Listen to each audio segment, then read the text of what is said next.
সাধারণ গণিতের 10 নম্বর চ্যাপ্টার দূরত্ব এবং উচ্চতার থেকে একটি প্রশ্ন সবসময় এসেই থাকে। সেই চ্যাপ্টারের 10 নম্বর অঙ্কটা আমরা এখন সলভ করব। সো 10 নম্বর অঙ্কটাতে কি বলা আছে? 10 নম্বর অঙ্কটাতে বলা আছে যে একটি মিনার থেকে, মিনারের পাদদেশ থেকে একটি নির্দিষ্ট দূরত্বের একটি স্থান, সেই নির্দিষ্ট স্থান থেকে মিনারের যে শীর্ষ উন্নতি কোণ, এই যে মিনারের যে শীর্ষটা, সেই স্থান থেকে মিনারের শীর্ষের উন্নতি কোণ হচ্ছে কত? 30 ডিগ্রি, এবং মিনারটির উচ্চতা হচ্ছে কত? 26 মিটার। তাহলে ওই স্থান থেকে দূরত্ব নির্ণয় করো। খেয়াল করে দেখো, আমি তোমাদেরকে প্রথমে বলছিলাম যে এই চ্যাপ্টারের অঙ্ক যদি তোমরা করতে চাও, প্রথম কাজটা কি? প্রথম কাজটা হচ্ছে চিত্র অঙ্কন করতে হবে। তো চিত্রটা যদি অঙ্কন করতে চাও তাহলে কি করতে হবে? ডাকটা ভালো করে পড়তে হবে।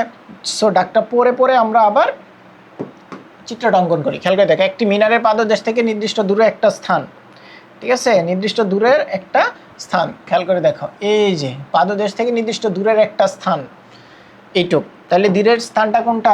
ধরে নিলাম পাদদেশের বিন্দুটা হচ্ছে এটা, এ বিন্দু, আর স্থানটা কি? বি বিন্দু। এই যে স্থানটা ধরে নিলাম, হ্যাঁ ধরে নিলাম এটা। তাহলে মিনারটি ওই স্থান থেকে, দেখো একটি স্থানে মিনারটির শীর্ষের উন্নতি কোণ, মিনারটির শীর্ষ ধরে নিলাম সি বিন্দু। তাহলে এই যে যে বি বিন্দু থেকে সি বিন্দুর উন্নতি কোণ কত? এটা যদি তল হয় তাহলে উন্নতি কোণ কোনটা হবে? এইটা যদি তল হয়, ভূমি বরাবর তল, সো এইটার উন্নতি কোণ হচ্ছে এই যে 30 ডিগ্রি, এটা। সো এটা আমরা পেয়ে গেলাম। এখন বলছে মিনারটির উচ্চতা, দেখো মিনারটির উচ্চতা কত? 26 মিটার। এই যে মিনারটা, তার মানে এসি কত?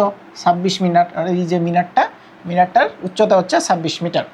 এখন খেয়াল করে দেখো কি বের করতে বলছে। মিনার থেকে, এই যে মিনারের পাদবিন্দু, এই মিনার থেকে কি বলছে? স্থানটির দূরত্ব, অর্থাৎ এই যে এইটুক কিন্তু তোমাকে বের করতে বলা হয়েছে, অর্থাৎ এ বি সমান সমান কত, এটাই তোমাকে জানতে চেয়েছে। এখন দেখো এই চিত্রটা যদি চিন্তা করে দেখো, এটা কোণ, এই কোণের বিপরীত বাহুটা কি? এটা কি? তাহলে মিনারটা কি হবে?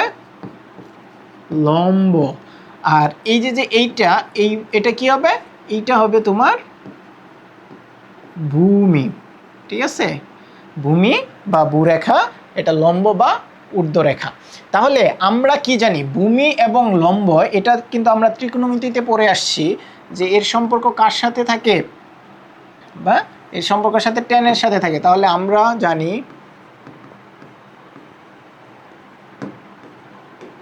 আমরা কি জানি? আমরা জানি tan থিটা ইকুয়াল টু হচ্ছে লম্ব বাই ভূমি। আমরা কি জানি? লম্ব বাই ভূমি। তাহলে খেয়াল করে দেখো, লম্ব বাই ভূমি যদি জানি, এইখানে আমরা কি বলতে পারি? ত্রিভুজ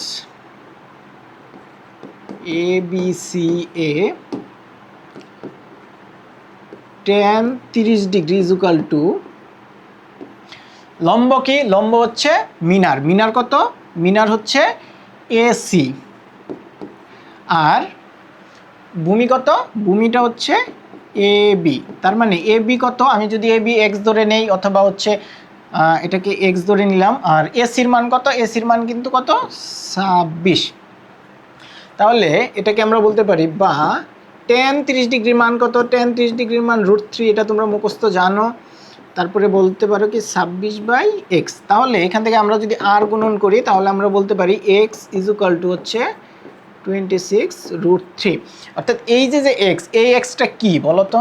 এই এক্সটা কিন্তু এই যে তোমার মিনার থেকে ওই স্থানটার দূরত্ব, অর্থাৎ ওই মিনার থেকে স্থানটার দূরত্ব যদি এইটা হয়, তাহলে আমাদের আনসার কোনটা হবে? এইটা। তাহলে আমাদের আনসার হয়ে গেল 26 × √3। এটাকে তোমরা যদি আবার দশমিককে ক্যালকুলেটর দিয়ে ভাঙাও তারপরেও হবে, দেখো যে 45 সামথিং মান আসবে, বা প্রায় 45। সো এইভাবে তুমি কিন্তু সবগুলো অঙ্ক, প্রথমত কি করতে হবে? কোশ্চেনটা ভালো করে পড়তে হবে। কোশ্চেনটা পড়ার পর আমার একটা ড্রয়িং করতে হবে। এটা আসলে এই যে মিনার তোমাকে আঁকানোর দরকার নাই, তুমি হচ্ছে যে আমার মতো ত্রিভুজটা আঁকাবা। মিনার আসলে তোমাদেরকে দেখানোর জন্য আমি এখানে দেখিয়েছি। এর পরবর্তীতে হচ্ছে তুমি এই যে ত্রিকোণমিতিক জ্ঞান আছে, সেই ত্রিকোণমিতিক জ্ঞানটাকে কাজে লাগিয়ে সলভ করে ফেলবে। সো এইভাবেই এই চ্যাপ্টারের অঙ্কগুলো খুব সহজেই করা যায়। সো আমাদের অন্যান্য অঙ্কগুলো যদি এই চ্যাপ্টারে দেখতে চাও তাহলে আমাদের এই চ্যানেলের এই প্লেলিস্টের পরের ভিডিওগুলো দেখতে পারো। সকলকে ধন্যবাদ।